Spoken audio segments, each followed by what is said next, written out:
現在馬太福音8章21節，另一個門徒對他說：主啊，請准我先回去安葬我的父親吧。基督徒最大嘅掙扎通常唔在於作出信服基督嘅決定，而係在於係咪願意馬上去信服佢。我哋或者係會承認自己係需要跟隨基督，同埋完全委身於神要我哋去做嘅事。但係當神向我哋啟示佢嘅旨意嘅時候，就係我哋信服嘅時刻啦。神旨意嘅啟示係佢嘅邀請，需要你立即回應。有啲人自稱係基督徒，亦都相信要跟隨耶穌，但係佢哋就會話自己仲未準備好。喺耶穌嘅時代，猶太人係有責任要奉養年老嘅雙親，直到佢哋離世。有一個門徒表示要等到為父母送終之後，先至嚟跟隨耶穌。咁樣睇落係好似係一個高尚嘅言辭。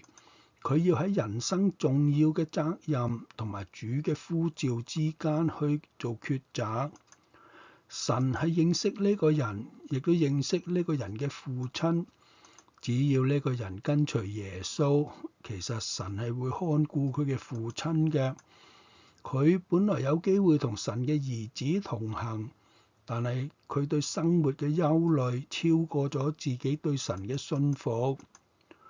我哋信服嘅時機係一個重要嘅關鍵。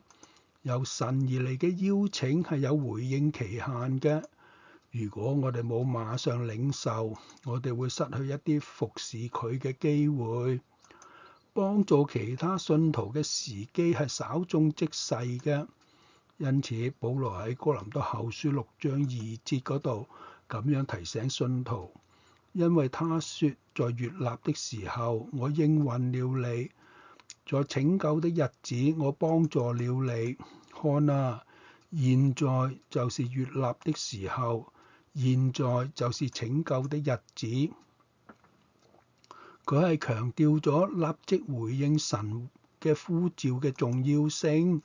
同埋現在就係行動嘅時刻啦。當神邀請我哋為某人代求，我哋應該立即放下手上嘅工作，調整自己對準神嘅作為。咁樣係十分重要嘅。失去侍奉主嘅機會係一個悲劇。當你收到神嘅邀請嘅時候，請立即回應，求聖靈幫助我哋啦。阿門。